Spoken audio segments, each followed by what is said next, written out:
unstoppable kick-ass confidence. Are you ready? Welcome to the Raw and Unscripted show with Christopher Rausch, where we help you overcome your self-created crap without the self-help fluffy bullshit. Now please welcome our host, Christopher Rausch.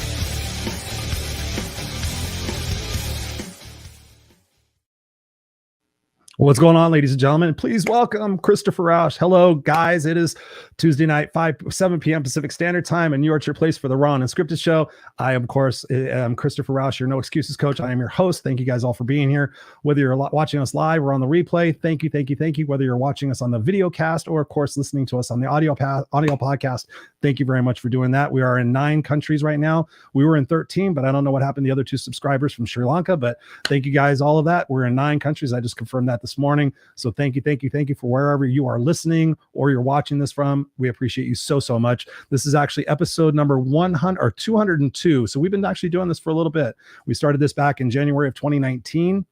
I've been going strong ever since. We've never missed a single week. I have played a couple of replay shows because I was on vacation or something like that. But we've been here every single week bringing you content after content after content about ways that you can elevate your consciousness, expand your confidence, and realize your true potential in this world to go out there and kick ass and have a no excuses life. So thank you guys all for being here and enjoying that with me. I know a lot of you guys have been here for quite some time and watching this evolution and this growth. Sometimes I get this show confused with my Friday night show, which is the Unfiltered Experience. So that's why I went and I said 5 p.m. because I thought it was at my Friday night show, but I'm at my Tuesday night show. So you get a little bit of me everywhere I possibly can go. And truth be told, some of you guys follow me on Clubhouse, and I was just doing a 2-hour room there. So I am all fired up and ready to go. So fasten your seatbelts, ladies and gentlemen. We got Natalie in the house. What's up, Natalie? She says, hi, Chris. Thank you, Natalie, for being here. Appreciate you. We got Dennis Nermella. He goes, hello from China, brother. So we got China in the house. Why doesn't China appear on my my podcast things there, Mr. Dennis Nermella? Go subscribe to the podcast now. If you go type in Raw and Unscripted on iTunes, you can get it. Or what we could do here, let's do something on the fly. You guys want to be crazy? Want to be crazy with me? Let's do this. I'm going to do this. Watch this right now. Watch this. Hang with me. Looking in the comments right there. So go click on that and hit subscribe. And if you like it, leave us a review. Because honestly, I've done a poor job of asking my guests and my watchers and my viewers to leave us reviews. Something that I've never been really consumed with. I know you guys dig the show, but a friend of mine, a mentor of mine, brought it to my attention. He's like, Chris, I went to your website, or I went to your iTunes thing, and you have like 6 reviews. You've been doing the show for 3 years and you only have 6 reviews. Come on, buddy, get on with it. So I've gone back to my previous guests and asked them, hey, if you like the show, subscribe to it. Some of my longtime listeners, go there and subscribe to it. So thank you. Appreciate you guys all being here. We got Catherine Young in the house. Miss Catherine Young quit smoking last year with my assistance. So thank you, Catherine, for being here. I appreciate you. So yes, please do me a favor. Go hit that link. And while we're talking about what we can do in the world, ladies and gentlemen, boys and girls, Help Heal Humanity is a proud sponsor of the Raw and Unscripted show and the Unfiltered Experience. Why Help Heal Humanity? Because I'm on the board of directors and I've been involved with this organization now for 2 years. And I'm really honored to be there because I got the opportunity to interview the CEO and the founder, Serena Buffalino, years ago through my friend Patricia. And I just fell in love with her passion, her authenticity, her willingness to do whatever it takes in order to help humanity. Nobody on the board, nobody in the entire organization takes a paycheck from this. All the money goes to exactly what it is that we're raising money for. And we built a school in one of the roughest parts of Haiti. And not only do we send about 160 kids to school, we also feed them 3 times a week. So not only does your donation dollar go exactly to what it's helping for, but we're feeding kids and we're expanding their opportunities for what they can do in their life and create a better life for themselves, even in the country of Haiti. We do things in the country of Canada. Well, we've done stuff in Spain. We've done things in Cambodia, and of course here in the United States. And that's why I'm on the board of the United States, is because she said, hey, Chris, do you want to be a part of this organization? I said, yes. So when you get value out of the show, not only go to iTunes and subscribe and hit us a review if you like the show, you don't have to lie, but also go to helphealhumanity.org and make a donation, whether it's $5, $20, $100. We just had a guy last week donate $300. Thank you very much for that, guy. I appreciate you. And actually his name's Guy. He was a guest on the show. So thank you for doing that. You know, when you do that, if you donate anything over $200, you get an hour of my coaching time for free. So not only do you get to donate money to an amazing cause, you get a tax deductible donation, plus you get an hour of my coaching time for free, which is, I won't say this with any deliberate intention, but that's a steal for $200 for an hour of my time. So do that. Guy got an hour of my coaching time. So we got that on the record. So thank you. It's the only way that we charge for this particular show. We don't do advertising. I'm not going to do advertising. I'm not going to do special. I don't even promote my own shit, right? We've got these wristbands. You can get their no excuses wristbands. You can do that. I don't even ever talk about that. This is all about bringing you guys content, having you guys a part of the conversation so that we can all up level and do our best to make this world a better place for who we are and what we do. That's why I'm a part of Help Heal Humanity. And that's why I would love for you guys to help me help heal humanity, because together we are more the same than we are different. I've proven it time and time again. And with that, we're going to get on with the show. We got Robert in the house. Thank you, Robert. He says, good evening, Christopher, Dennis, Catherine, Dork, me, and hi, me. All right. Robert's having a multiple personality situation going on. So thank you, Robert, for being here. He's always a proud sponsor, a proud contributor to the show. And this is a conversation, guys. This is a conversation between you, myself, and the guest I'm about to bring on here. So feel free to ask questions. Feel free to engage with us. Every once in a while, I may just go, hey, Catherine says this, or hey, Natalie says this, or, we just want you to know that you're involved in this conversation with us. So feel free to let us also know what type of guests and what type of subjects you would like to have on the show, and we'll entertain that as well. You guys know how to get a hold of me. Worst case scenario, send me an email at christopher@christopherrausch.com, and we'll get to you and we'll make sure we get the guests on the show. We're actually booking into June already. We've got so many people who are desiring to be on the show. Thank you for potential viewers and potential guests on the show. We appreciate you. And tonight we're going to be talking all things about mindset. I'm excited about the conversation we're going to be having tonight. I've had an opportunity to get to know my guest a little bit. We're involved in a LinkedIn support group, and not support group like a mental support group, but a LinkedIn support group for our posts. And there's some pretty incredible people in there. And I've invited them to come here and be on the guest on the podcast because they have so much amazing wealth to share and what we can do to lift our mindsets up.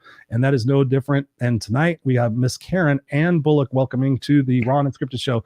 Thank you, Karen, for being here to the Raw and Unscripted show. How are you doing, my dear? I am doing very well, Christopher. Thank you so much for having me. I'm excited for this conversation. Are you excited? I know. I'm all revved up and ready to go. You're on the East Coast, like, hey man, this is my bedtime. And now you're not gonna be able to go to sleep. It is my bedtime, but hey, this is going to be worth it. And I know any conversation with you is going to keep me very well wide awake. So I'm not worried. There will be no doubt on that. So you asked me before what I was talking about in the clubhouse room for the last 2 hours. We were talking about a very interesting subject, which is called free will.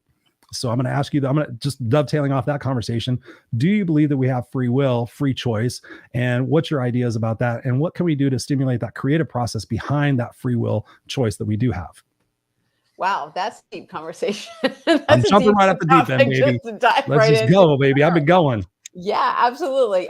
Yes, I do absolutely believe we have free will. 100%. I think that there are things that are orchestrated in our life to help us, but we have the choice whether to accept that help or not, right? So there are always opportunities.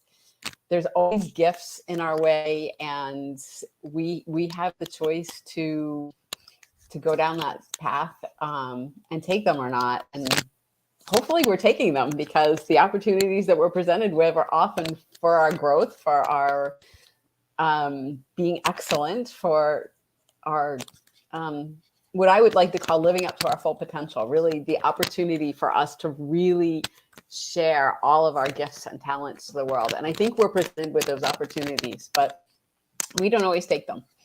Yes.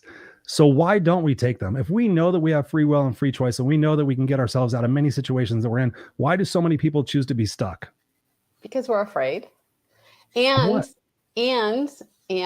there's often a lot of pressure, peer pressure, family pressure, societal pressure to not do those things, right? Often because people are afraid. They're afraid for us. They're afraid for us. They're afraid for us, and they're afraid of us, right? I think somebody, and I don't even know where I read this, so I shouldn't be quoting it, but somebody said that the biggest fear that we have is really that all that we really are inside of us is too much for even us to handle, much less the rest of the world, right? I sometimes think that about myself. I'm like, damn, I wish I could share some of this energy with somebody else. Absolutely. But you are sharing it with someone else. You're sharing it with us right now. Yeah. That's why I love to do this. So, and I love that answer. I want to dive a little bit deeper on that, talking about that fear. What is your perspective of fear? You know, we were talking a little bit before we went on the show. You shared a couple of things with us. What is your perspective about fear, and when did you start to realize that fear was just a concept in your brain that meant to kind of hold you back and keep you safe? I don't know that there was any one moment when I realized that. I know there's a time really early in my career where my boss threw me into this situation with an irate customer. I was a trainer at the time, and my boss threw me into this situation with a customer who was completely hated the software that he had developed and I was teaching people how to use. And she like completely yelled at him. And he said to her, fine, this is what I'm going to do. I'm going to send my best trainer up to spend 2 days at your facility teaching you and your staff how to use the software. And if you don't love it by the time she leaves, I'll give you all your money back. And he sent me into that no pressure at all. No pressure. And I think I was in my 20s at the time. And it was like, what? But it ended up, and I always say this, it ended up being one of those really pivotal moments in my life, because I went, because what else was I going to do? And by the time I left, they did love the software product. They were our best users of that product, like the next 5 years. And it changed my view of myself at that time. It changed my view of what I was capable of. And I thought, hell, if I can do this, I can do anything. Right. And so I think it wasn't really, I can't say that I put fear into the equation at that time, because I kind of didn't get that. But what I got was maybe, I can do a lot more than I thought I could. And I should. I love that. Yes, you should. That's the key component. We're not here to exist in life. We're here to live life. And so many people are existing in life, and they're playing the someday game. Someday when this happens and that happens, then I will go out there and I'll do these things and I'll be brave and I'll be bold and everything else. But so many times when you're talking about this fear, we're afraid of making mistakes. We're afraid of failing. We're afraid of not living up to the expectations of our parents and the people that we look up to and everything else. What are some ways we can get people to shift their perspective about fear? Because I tell people, you can't quote me necessarily, but I tell them 98% of all fears are just manufactured in your brain and they never become a reality. So when people tell me I'm afraid of the dentist, I'm like, why are you afraid of the dentist? Because it's going to hurt. I'm like, yeah, it's going to hurt. But guess what? If you don't go to the dentist, what's going to happen? It's going to hurt more. It's going to hurt more, and it's going to cost me more money. Yeah, dumbass. So what are you going to do with that information? I think I'll sit here and I'll think about it until it hurts really bad, and then I'll go, and then I'll regret it. Talk to us about it. How can we shift people's perspective about seeing something that they might be afraid of? And here, I'll give you an example of how I look at it to give you a chance to think about the answer. When I think about fear, I think about fear and excitement. So I was at Disney. I was not Disneyland. I was at Magic Mountain years ago, and I was standing in line waiting for Colossus, which is the biggest roller coaster they had there at the time. And we were all excited to be on it. It was a 2-hour wait. So I could hear the group of people in front of us talking about like, oh my God, I'm so excited. We've come here all this way for this. And I'm going to put my hands up in the air. Like, I just don't care. And oh my God, and this is going to be so fast. I hope it goes fast. Does it have a loop-de-loo? And I could hear this over the 2 hours. 2 groups behind me, I could still hear them because I was kind of walking around in line because I got bored. 2 groups behind me, they were talking about how afraid they were. Oh my God, that's so tall. And oh my God, that looks like it's going fast. And how old is this thing? And what if if it's been maintained? And what if we come off the tracks? And what if the lap? And I could hear all this stuff. And honestly, it occurred to me, Karen, I'm like, fear and excitement are the same thing. It's just what direction you're looking at it. So that for me, I get people to reframe their fear as excitement and go, actually, so you look forward to being excited, right? For most people are. I'm like, okay, so change your perspective about that fear, turn it into excitement, and go at it like you were a little boy or a little girl like you used to be, right? So talk to us about what we can do to shift people's perspective about that fear and get them out of their comfort zones and getting them out there living their life. Well, there's 2 things that come to mind. First of all is, that fear often comes from what we call, our judge, our inner critic, that part of our brain that is always looking at everything and finding something that's wrong with it. Right. And we all have that judge, it actually, it helps keep us alive in a lot of situations, right? When we have to be careful and we have to do, so we're always evaluating as we go through life. Is this good? Is this bad? Is this good? Is this bad?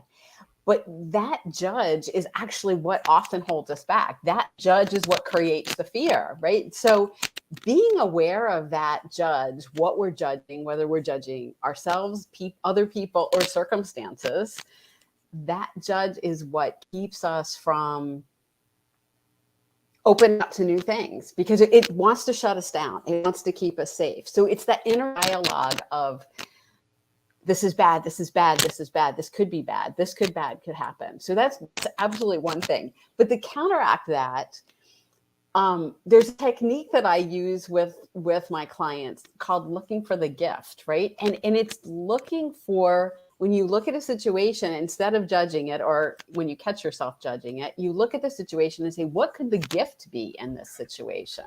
Yeah. What could the opportunity be in this situation? Even when you're judging things, even when you're looking at situations that are really bad, like, hey, I lost my job, I got laid off.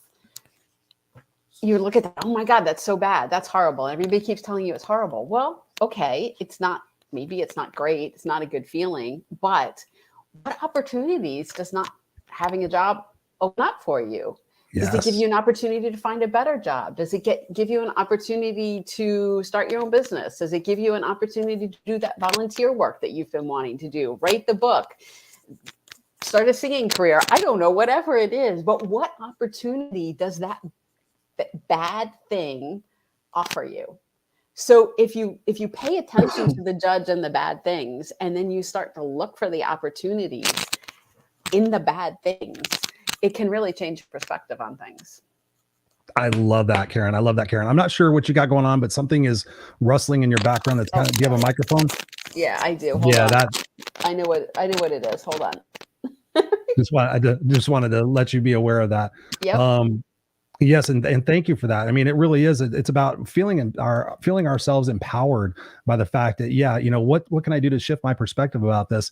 So my next question for you is, tell us about one of the roughest times in your life.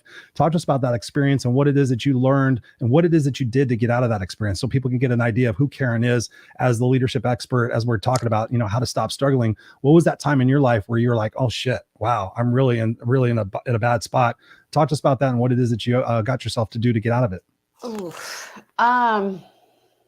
Gosh, there are several of those. I have the same answer. Yeah. There are several of those. I guess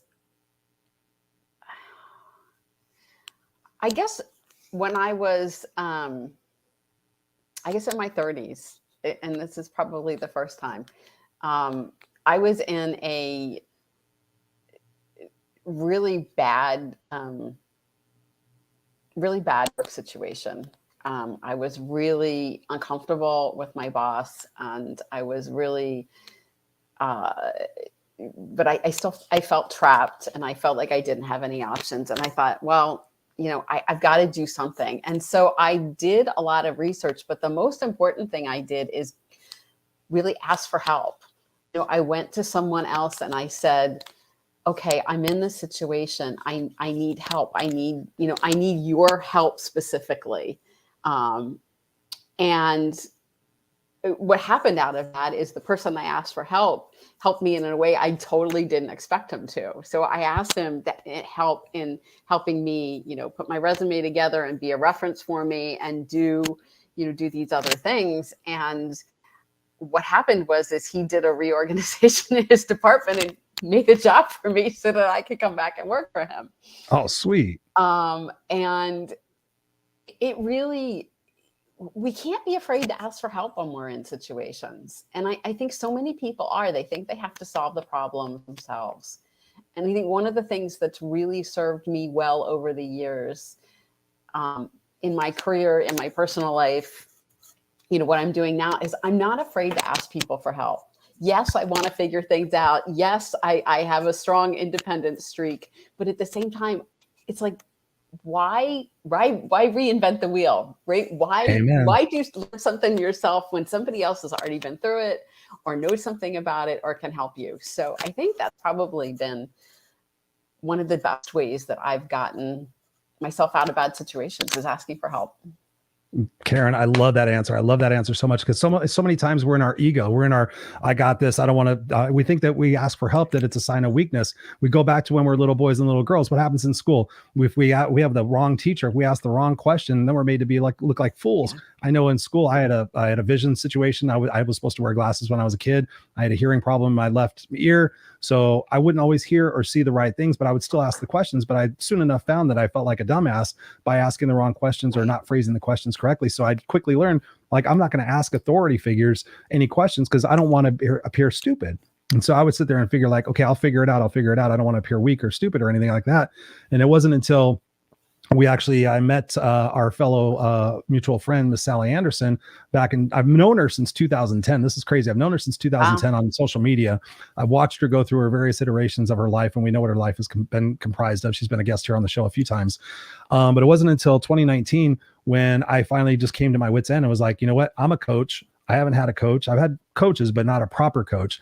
And so Sally and I knew Sally. And so we started working together. And pretty quickly, I found that the quickest way to get to where it is that you're going is to ask for help, is to swallow that supposed pride and actually go seek experience from people who are wiser and more knowledgeable from you. And then also have been through those things that you could possibly prepare and not make those same mistakes from. It was such an eye opener for me. And I figured, I could have still achieved the success that I've achieved, but it probably would have taken me a lot longer. So I love the fact that you brought that up and that you got wise to that and saying, hey, listen, that's why questions are there for us to ask. And the only stupid question that we ask is the one that we don't ask. And I firmly believe that because I've proven this in auditoriums and arenas where I've talked to thousands of people at one time. And I'm like, okay, who here has a question for me? You have my entire undevoted attention right now. Who has a question for me about mindset or confidence? And I look around, I'm like, oh, come on. So you fuckers got it all figured out, right? You guys are smarter than me. You guys are all figured out. Everybody's like, And I said, I guarantee you that there's probably, if one person has a question, I'm guarantee you probably 1/3 of this audience has the same question. So who's going to be the brave person to ask the question? And some person asked me a question and I watched because I could see it. I'm like, oh, at like a third of you fuckers just went, I'm glad they asked that question. I said, so, and speaking of questions, I know that you're a coach. I know you're in the leadership space. I love questions. I'm all about questions. And I was talking with a prospective coaching client this morning, and he was asking about my coaching style. I said, I ask a lot of questions. I get you to come to the result of what it is that you need to come to. I just ask you questions that kind of guide you there. Are the questions simple? Yeah. Are the answers easy? No. So what kind of questions do you really like for yourself and for your clients that really spur you to become creative, become resourceful, and to kind of get out of your own way? I think why questions are my favorite questions, because we so often give answers, say things that we don't even really think about what we're saying. We don't know why we're saying them. We think that we're just, somebody asks you a question and you say, well, such and such and such, this is what I want. For instance, somebody says, well, I ask a client, well, what do you want out of the situation? Well, I want this. Why? And then they kind of get this deer in the headlight look on their face. What do you mean why? Well, why do you want that? Why is it important? Because if you don't know your why for what's behind what you're saying, then you really don't know why you're standing behind it. And for me, being true to myself, walking my talk, being in integrity with myself is really, really important. And if you don't know those why answers, that is impossible. Okay. So you're begging me the question to ask you, what is your why, Karen? What is your why? And I'll give you a moment to think about that. My why, I realized that pretty emphatically back in 2008. I was at a funeral for one of my coworkers, and this is when I was in corporate, of course, and I was sitting at the back of the church and I was watching the eulogy, and I was watching my friends go up there and eulogize this person. I knew of her and I knew her as a coworker, but I didn't know all of the different aspects of her life that she was so impactful in her personal life. And I thought to myself, I saw my buddy Dave Riley get up there and start blubbering. And I was like, wow, how beautiful is that? Like, he just really so moved that he's like in tears in front of his coworkers, right? I mean, that's a pretty vulnerable situation to be in. So the first time in my life, Karen, I said, if I died tomorrow, who would show up and what would they say? And so I got real honest with myself real quick. And I thought about it. I'm like, 10 or 15 people would show up. They'd bring cases of Miller Genuine Draft and bottles of Jack Daniels and Motley Crue and Bon Jovi records. And they would talk about all the stupid shit Chris did. Remember that time Chris got drunk and drove a sandrail through camp? Remember that time he did this? Remember that time he did that? Remember, oh my God, remember that time? Remember that time? Oh yeah. And then the postscript of the whole thing would be, he was a former 7th grade homeless dropout who went back to earn a master's degree and ultimately helped change the world. End of story. And I thought about that, and it bugged me so much, Karen, that I was driving home and I was thinking, God, well, I don't want to be remembered that way. So what is it that I'm going to do? What can I do? And this is back when I was like coaching too. What can I do to inspire myself to have such a clear picture of who I want to become, so that every single day that I'm being intentional to fulfill that legacy? What is that for me?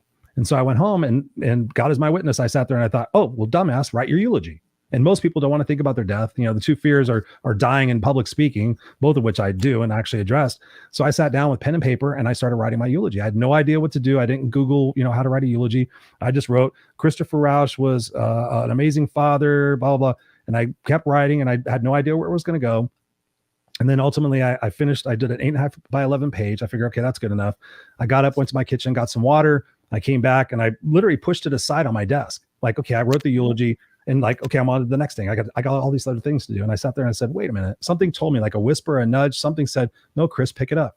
And so I picked it back up and I said, well, I just wrote it. I figured I'd read it later, but I'm like, okay, I started reading it. Christopher Rausch, I'm like, well, wait, if I was at a church or a funeral service or a memorial service, I'd be reading this out loud. So in my house, all by myself, Christopher, and I get down halfway down the paper, Karen, and I start crying. Like this emotion came over me. I was like, and I got to the part where it said, Christopher Rausch will have fought for what's right and what's fair. He will have risked for which that mattered. And he will left the earth a better place for who he was and what he did. And that, my dear, since 2008 has been my vision of who I am, becoming who I, like you talked about integrity. I walk my talk. I will not be incongruent. I used to be a relationship coach, and I realized I wasn't taking some of my advice. Okay, I'm not going to specialize in relationship coaching anymore, because obviously I know what to do, but I'm not necessarily doing it. So that's why I went into mindset and confidence. So when I thought about that, every day when I wake up, the first thing I focus on is gratitude. What am I grateful for? Mm-hmm. Next thing I set the intention as how I'm going to fulfill that legacy, that if today is today, that if Karen is the last person I talked to, was I living in congruency with that mission to fight for what's right and what's fair and everything else? Yes. So like if my son came to you and said, oh my God, my dad died, what was he like when you last talked to him? Obviously he's going to see this interview and be there, but you're gonna be able to say, wow, Chris, your dad was really passionate. You've got to know me otherwise. So what is that leverage for you? What is your why when you wake up every single day to do the things that you do? And we're going to talk about after that, about the book you just recently wrote that's coming out. Well, my why actually kind of leads into that. So, I think what happened with me is I had a very successful corporate career, and I was, I knew my boss, who's the executive vice president of our business unit, was grooming me to be his replacement when he retired. And I wanted it because I wanted the title. I had been there for a long time. I was going to be the first one to get that title. I was excited about that title, but what I really wasn't excited about was the job. It was like, okay, be careful what you wish for. It was kind of like one of those weird things that I was like, okay, I want the title. And there were parts, don't get me wrong, there were parts of the job that I wanted, but there was something in me that was saying, no, that's not what you're here for. That's not really what is you going to be using all of your skills and talents. That's really not how you're going to share with the world what you're meant to share. And so, I actually listened to that feeling. A little whisper, It took me a while. I went to a career coach. I asked for help. I went to a career coach. I talked about what I really wanted to do. And what I really wanted to do was writing. I mean, okay, I'm the classic. I was an English major in college. And, I've always loved to read. I always have a book in my hands. It drives my husband crazy at times. But I loved to read. So I wanted to read a book. And the career coach is saying, okay, well, but what else? And that's when I actually explored coaching and realized that, it kind of goes with, I love being a teacher, right? I love teaching. And the coaching kind of goes along with the teaching and management and all of the other things. And it's actually a beautiful complement to the writing. So I ended up pursuing that. And, obviously this took a few years. I didn't just pull the plug overnight. And I did get the title and the position before I left and did it for a while. But all the while kind of preparing for that. So I think for me, what I want to see everyone be able to do is really share all the gifts and talents that they have inside of them, all the experiences, all the skills, and really take those talents and use them to their full potential. And that's what I want to do for myself. And that's really what I want to help other people do. So it's not quite as altruistic as yours in that I don't think about it in the way what other people think about me, but I think about it in the way of I want to be used. Like I want to be used up by the time I'm gone. Used up. Use the fuck out of me, Jesus Christ. If that makes any kind of sense. It does. It does. Actually, and to that point, that's funny. I don't have it anymore, but I used to have it. The memorial card that you get, I guess, when you go to the memorial service has a picture of them and has like information on the back. I'm going to butcher it, but she said, life's purpose isn't for us to end up all beautifully manicured. I'm going to butcher this, but life wasn't meant for us to be beautifully manicured. It was meant for us to be sliding in sideways saying, holy shit, what a ride. And so when I think about that, that's what for me is like, holy shit, what a ride. That was Anne. And I think about that, and that's such a beautiful thing. I'm going to dive into your book here in a second, but since you mentioned books and being an avid book reader, I got to ask you this question. What are like your top 3 books? When you think about books that have changed your life, changed your perspective, have really moved the needle. This is what I talk about in my coaching, like moving the needle. What are those 3 books that have really moved the needle in your life? Oh, that is so hard because there are so many. There are so many. I think, well, you've probably read this one too, because it's a book that Sally recommended, with the Synchronicity book.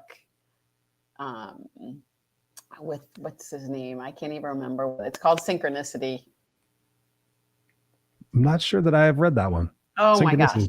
All right. I'll have to look it up. I don't have the title off the top. Look it up, and then you can put it in the notes for everybody else to get as well. But Synchronicity, maybe she has, and it's just not ringing a bell. Yeah, I'll have to look at it. And then there's another book by Tara Brach that's called Radical Acceptance. Oh, okay. I've read Radical Forgiveness. Radical Acceptance. And that book is really, I was talking about the judge aspect of things earlier. That book really dives into that really deeply. So that was really meaningful for me as far as, getting a handle on the things about myself that I was rejecting, right? And not allowing to come forward because of that judgment thing. So I think that was important. The Synchronicity book was more, it just tied into my beliefs about how, and I mentioned this earlier when you talked about the free will, about how I do feel like we get guidance, we get opportunities, whether you believe in a divine being or just the energy in the universe or however you define it. I'm not hung up on how you define it, but I love the Synchronicity book because it talked about those kinds of experiences and how that happens and how those doors open up for us if we just want to walk through them, right? So you got to knock, baby. It goes kind of go back to the free will thing that we talked about earlier. And then the third book, I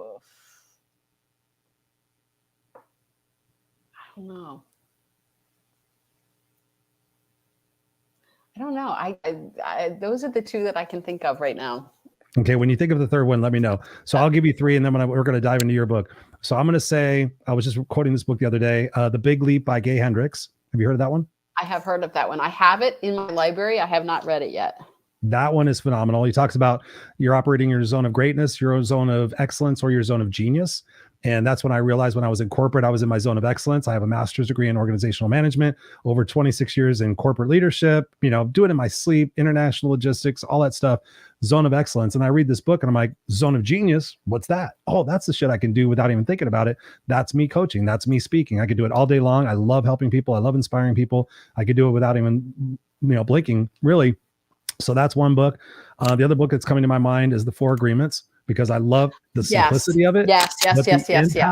The impact of those 4 agreements. I put 3 up. I can count those 4 agreements. it's pretty incredible, be impeccable with your word. I mean, geez, so on and so forth. And the third book that's coming to mind right now, I'm going to have to say is Awaken the Giant Within with Tony Robbins. I had so many books coming up. I just put them on speed dial and see which one came up. Awaken the Giant Within, that big book. I remember seeing that and going, oh my God, what's this guy talking about? And I took it to the gym and I was on the treadmill or on the stair climber or something like that. And I became immediately hooked. I was on the thing for an hour and 15 minutes. I was like, holy shit. I started highlighting. I read that book like 3 times, and that really inspired me to really think and take action about my life, because in there, Tony's talking about, we do things for one of 2 reasons: to avoid pleasure or to avoid pain or to gain pleasure. Yes. My brain is going in 12 different directions. I've been talking for 4 hours now, as you could tell. So yes, when you think about that other one, let me know. So let's jump off that little ledge right there and talk about your book series. It's a book series that's going to be coming. Discovery Power, book number 1 of the Ascending Ladder series. Talk to us about that and what inspired you to write it. Did I get the name right? You did. It's Discovering Power, and it is book 1 of the Ascending Ladder series. And I actually started out, to write a nonfiction book. And I was going to write about leadership because, that's what I talk about. And I kept trying to write the book, and it was like going nowhere. And one day I'm out for a walk. I'm literally just out for a walk and, bopping along, listen to music. And all of a sudden I start hearing this like voice in my head. I know it sounds crazy, but I started to hear this. The main character of the book started like talking to me, and I started seeing the scenes that she was in, and I started saying, and I'm thinking, oh, this is kind of cool. This would be fun to write this from instead of writing a nonfiction serious leadership book, to write it as a novel. So that's what I did. And the first book in the series is about Cheryl Simmons, and she's in IT leadership, which is what I did for a lot of my career. So, I drew from my experiences, but I also drew from the experiences of, my husband and friends and, other people that I knew, and stories from the industry. And she ends up in a situation where she's really not happy with the decisions that the management above her is making, but yet she's in the role, which we've all been in as management, is the people above us are making decisions we don't like, we don't agree with them, but we've got to represent those decisions to the people below us, right? Yeah. Right. And we've got to support them as sort of, those leaders. And we've all been in that role, and she's in this role, but it really gets to her. And she has to figure out, she's ready, one of her employees threatens to quit, and she's ready to quit at times. And she's got to figure out how to work through and maintain her integrity, stay in alignment, walk her talk, and try to keep her job. Because she wants to keep her job. She doesn't know whether she wants to keep her job, but she cares a lot about the people that work for her. So, I think a lot of us in leadership do that. We really care about the people that work for us, and we want to help them.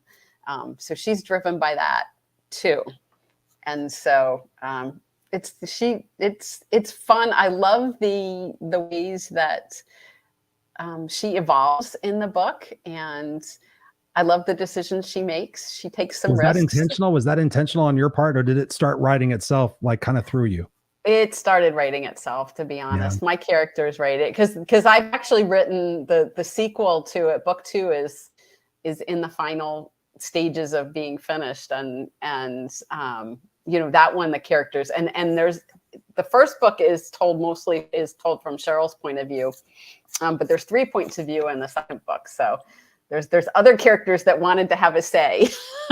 Beautiful. I love that. So does the character in your book ever go to management and kind of stand up and say, hey, listen, there's what's going on here. I'm here to represent my people now. Here's some things that you don't have a clear picture on exactly what's going on. Does the character in the book, or have you ever done that yourself? I've done that in instances. I have done that in instances, yes. And the character of the book does it in her Yeah. in her own way, but you'll have to read the book to find out how. I love that. I love that. Natalie says here, she goes, I will have to get Karen's book. I relate so much. Absolutely, Natalie. Appreciate you being here. We got Catherine saying, love the 4 agreements. Impeccable words changed my life. It is so, so true. Catherine says, Karen, I want to be used too. That's going to be a new phrase. I want to be used. Karen. No, that'll be awesome. I want to be Natalie used. says here, why when you do ask for help, ask for guidance, where do I go from there? By the people you are supposed to have the answers tell you I don't know. What are your thoughts on that? That's a good question. Well, I'll put on my coach's hat for this one. There you go. I mean, really, Natalie, the only person that does know where you need to go from there is you. And anybody who gives you specific advice is typically giving advice from their perspective, what would work for them. And it doesn't necessarily work for you. Now, that being said, if you ask for guidance or advice, you can tell people, I mean, I hate when people say, I don't know, unless they truly don't know. I mean, there are times when people don't know. But other times you might want to say, well, I don't know what's right for you, but this is what worked for me in that situation. Right. And that's what I try to tend to do instead of telling people what to do. But it is frustrating when people just say, I don't know, and don't ask you questions, because really the next thing is to ask you questions to help you get to where you want to get to know where you want to go. So I don't know whether that helped Natalie or not, but my answer is a lot simpler. Ask someone else. Yeah. I mean, I understand that. I've asked for people for guidance and help, and they're just like, well, I don't know, Chris. I'm like, okay, who should I ask that would know?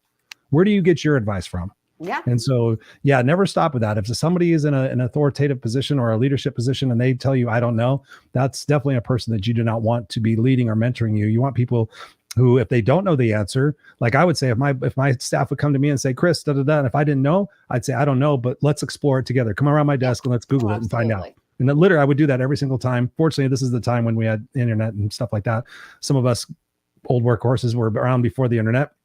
But I tell them, and I go take responsibility, ask a few people. If you have a particular question, get a couple of different inputs on that and get some different perspectives on that, because everybody has a different historical factor that might contribute into that answer.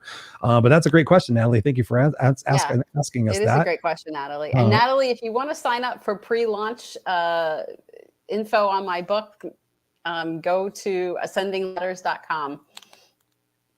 ascendingladders.com, right? Right. There's a sign up form there, a little bit about the book, a sign up form to get pre-release information about it. So we'd love to share that. I'm going to put this in the chat right now. Normally I don't do stuff on the fly. So ascendingladders.com. Yep. Ascending, because that's make sure that people have it. Right. I just took a copy and paste that correctly. Ascendingladders.com. Yep. Cool. I don't even have my glasses on. Look at that shit. That's pretty good. Yeah, and the book I was talking about earlier is Synchronicity, the Inner Path of Leadership by Joseph Jaworski. I will have to check my library and see if I had that. Maybe Sally never recommended me for that, but I will definitely take your recommendation on that. I'm reading a new book here. I'll just swing over here right now. I'm a huge fan of the author, Dr. Gabor Mate. So I just got this beautiful gem, which is nice and thick. It's called The Myth of Normal. Ooh, The Myth I've heard of Normal. of that. Trauma, illness, and healing in a toxic culture. I read the book, The Body Keeps Score, last year. I actually run a book club. So I pick books that you have to kind of study and get into. So The Body Keeps Score is a phenomenal book as well. And this seems like it's going down the same path, but I've got 4 or 5 of Dr. Gabor Mate's books. And I just love his authenticity, the way he presents information. And I love digging into the root of what, causes people to be the way they are, or what causes us to be the way they are. So I'm always constantly just super curious. So it's been a new book that I've added to my arsenal. In writing this book, so many people sit there and say, Chris, I want to write a book one day. What top 3 tips would you give to people to write a book? Whether it's an outline or whatever it might be. What are some tips that people can use to start writing their book? Because I don't want people to die with their music still in them. So let's get people writing some books. Absolutely. Well, the first thing is to just do it. I mean, the first thing is to do it. Set aside time. I don't know where to start. I don't know where to start. Every day, and just write. It doesn't matter what you write. You don't have to start. Honestly, like I said, I started writing stuff. I didn't know what I was writing. And the first things that I wrote, I've never used. I'm probably never going to use. And that's when, I took the walk and the other part of it started coming. But if you start writing, whatever it is, it starts to just open up those pathways in your brain that then, eventually things will come through. The second, and you do a little bit of it every day. Don't sit down in front of a computer screen with a blank screen and stare at it for 8 hours in a day. That is not going to get you. That is not going to get you where you're going to go. No. But take, half an hour every day, 20 minutes, and just write ideas down, write something down. I think that's the easiest thing to get started, because that'll start to open up the door for you. It's so true. I tell people all the time, what you're talking about is a green light session. Like, just sit down and just free write. Don't think about punctuation. Don't think about anything else. Just free write. I always go into something. I've actually written 3 books. I haven't published any of them, but once I get this one done, actually, I'll show you a little sneak sample. This is a mock cover of my book that's coming out. It's just you and me, kid. The story of a mother and son survival on the streets of Southern California. It's kind of a homeless situation back there. I've got 169,000 words written. I'm going to cull it down to about 120. It's a good size memoir. But yeah, you just got to sit down and just write and just have an idea of what the message is that you want to send, and then write without judgment or prejudice or anything else, and just get that shit out and just continue to write. I literally wrote all of that stuff without even thinking about it. And now I'm going back through and reading it, sometimes wondering what I wrote, but for the most part, I wrote a shit ton, and now I'm able to shape and mold it however I really want to. So yeah, that's super important. One of the questions I have for you as well, because I want to get your time on this or get your thoughts on this. Of course, I'm the no excuses coach. So talk to us about Karen's excuses. What are some of your primary excuses, maybe in what you were thinking about writing the book or anything else? What are some of your excuses, and what do you do to overcome your excuses? Well, Besides ask for help. I will confess that I can be a really big procrastinator. Why? Because I actually don't know. Oh, don't tell me I don't know. Don't tell me I don't know. Come on. You just said you can't say I don't know. It's usually because there's that judge that's going on that's saying, you can't do this, or you shouldn't do this, or, well, it'll be more fun to do. It'll be more fun. The procrastinator that says, it'll be more fun to do this now. You have time to do that later. There's always time for doing that later. Yeah. And so, that's my procrastinator. And I think the way I get around it is to recognize that it's my judge and my procrastinator that are telling me these things and that they're not true. And the other thing is, to your point, I start out every morning with a certain set of morning practices, and a gratitude list. A gratitude journal is one of them. I do my 10 things that I'm grateful for every day. Love that. And I also do some journaling, in addition to just writing. But to your right, the free writing, I still do that every day, because ideas come up and things come up. And often that's how I get inspired for my day, to be perfectly honest with you. That free writing journal is often like an idea will come, and that's will get me inspired and motivated for the day. And then I finish that up with my task list for the day. And I'm actually reading a book right now called The One Thing. Oh yeah, I read that. Yeah, I'm reading The One Thing, which is very helpful, because I think one of the things that happens with me sometimes is I have so many things I want to do. I don't know where to start next. Like I lose. I think I'm a good multitasker, and I want to do 50 things at once. So you and I share a brain. So the one thing is actually helping me, because I'm trying to just keep it my list of these absolutely have to get done today to like 3 things. Mm-hmm.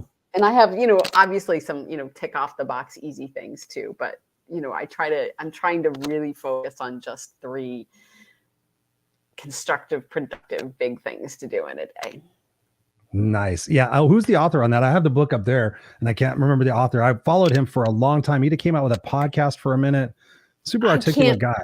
I can't remember the author either. I just got the book. He worked with real estate people. Trying to remember their names, something and something. But yeah, the overall consensus of the book was, what's the one thing I could do by which doing so will make it easier for me to do other things? I think that was the kind of the crux of it. And then he had the One Thing podcast. Super cool dude too. Very well spoken. Gary Keller and Jay Papasan. Yeah, those are the guys. Yeah. So he had, phenomenal book. And like, what's the one thing you can do by doing which will make everything easier? I use that quite a bit in my life. The thing I do with my coaching clients is I talk about needle movers. Like, what are the 3 needle movers you're going to work on today? And what's the one needle mover that you don't want to work on the most, and do that one first. It's like, eat the elephant, eat the frog first. That was Brian Tracy. That was a phenomenal book too. Have you ever read that one? You always do the thing you don't want to do first and get it out of the way. I agree with that. So tell us why, because I know why, but tell us why from your perspective. Why do we do that? Because once that's out of the way, then it's easy to jump into the rest of the day. I'm much more productive if I have that thing hanging over my head and I'm thinking about, I still have to do that, then it kind of contaminates the rest of the day. Whereas if I just get it done and get it out of the way, I'm not contaminating my day. Because positive, being positive, being in a positive thinking. One of the things that I incorporate in my coaching, I don't know whether you've read the book Positive Intelligence by Shirzad.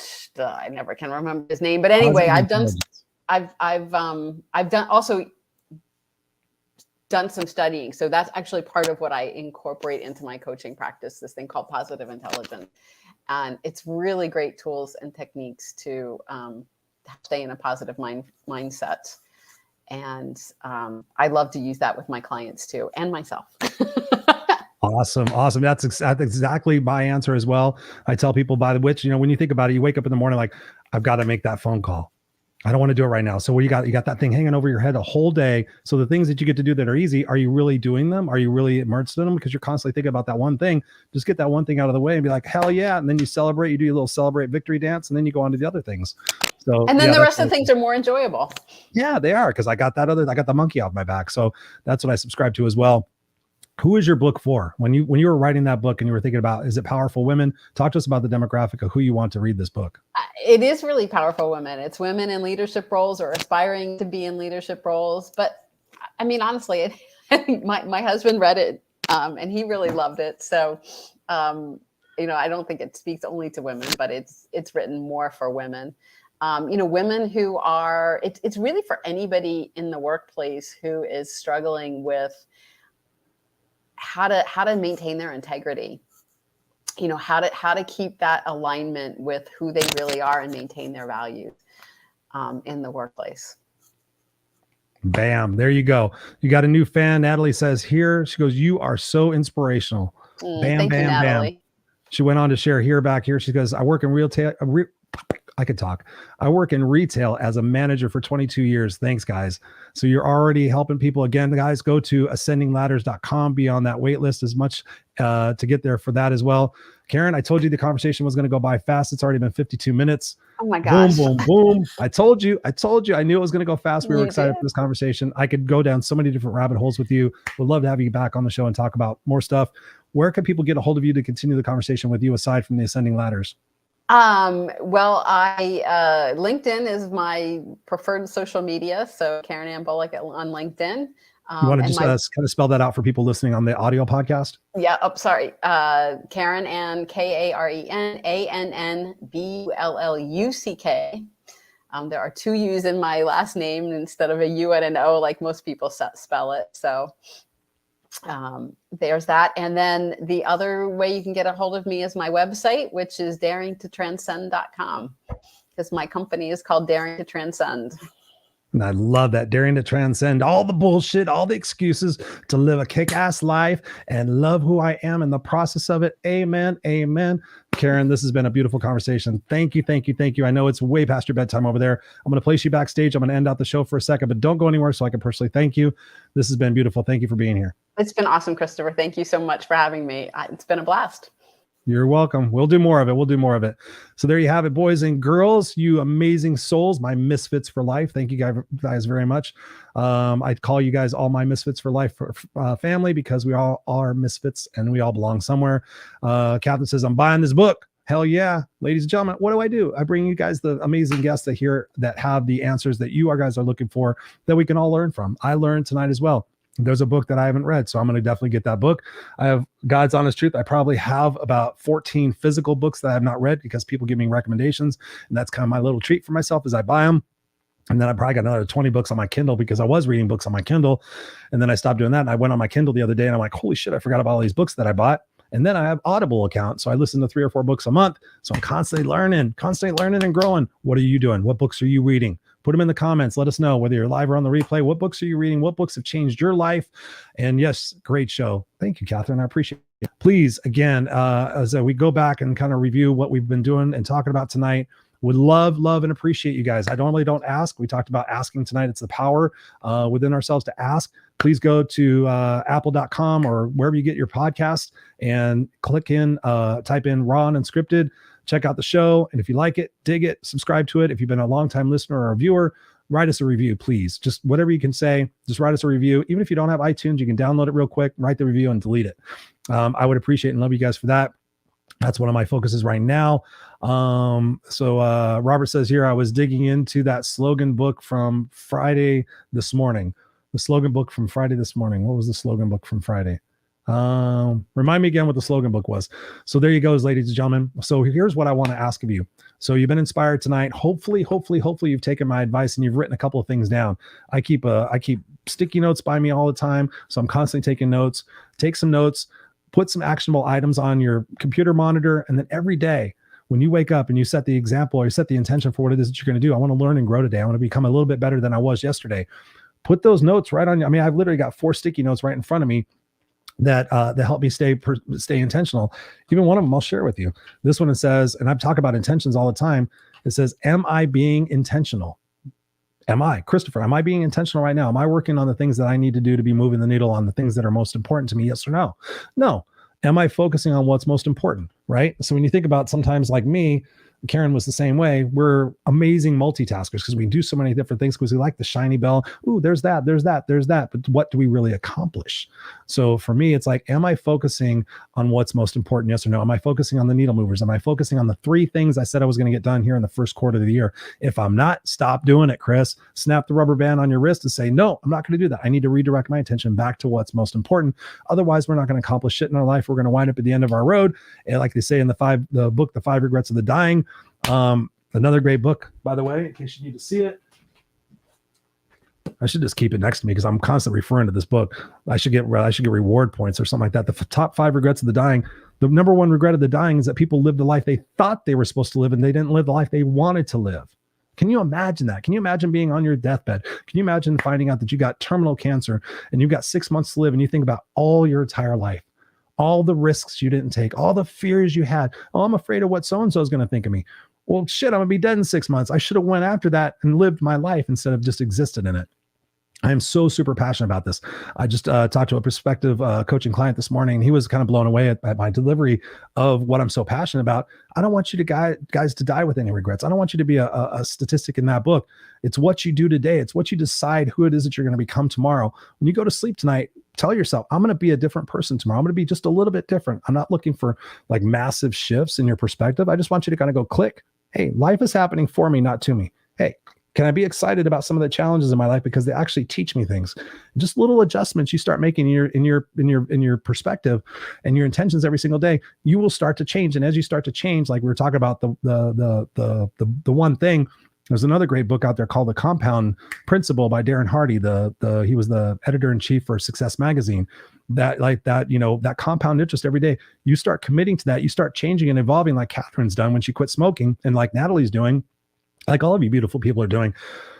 It's pretty incredible what it is that you can change. And 6 months down the road, you can sit there and look back and go, wow, I'm such a different person than I was just 6 months ago, because you applied yourself, because you took action, you took responsibility. You didn't sit there and hope and wish and pray that someday when this happens, when I win the lottery or whatever. Ladies and gentlemen, you're not going to win the lottery, especially if you don't play it. And that's what I think is funny when people say, oh, someday when I win the lottery. I'm like, well, how many times a week do you play? Well, I really don't play. I'm like, so you're basing your whole life on a fantasy of something that you're not really doing? Really? You think you're going to live forever? Ladies and gentlemen, we're not going to live forever. We're all going to die. It's what we're doing right now. It's what we're doing. That dash between our birth date and our end date, that dash right there is our life. And for me, when I get to the end of my road, I want to know that I fought for what's right and what's fair. I risked for which that mattered, and I left the earth a better place for who I am and what I do. Every single day when I wake up, I say what I'm grateful for, and I set those intentions for the day. As I'm going through my day, because I'm not perfect. Some of you guys think I'm perfect, and they're like, oh, Chris, you're always so positive and everything else. I have depressive episodes. I have anxiety episodes. I struggle sometimes, but I have the tools. I have the wherewithal what to do in those moments to keep myself redirected. And I have the people in my life that I can go to help me get my head out of my ass if I'm having a victim moment.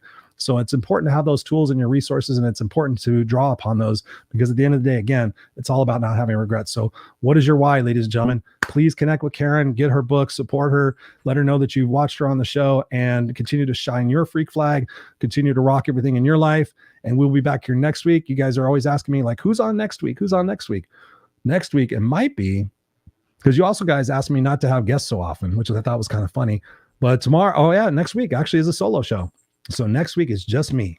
So let me know in the comments, let me know in the social media posts, whatever it is, however you need to get a hold of me. Let me know what you want me to talk about next week, and you guys can design the show.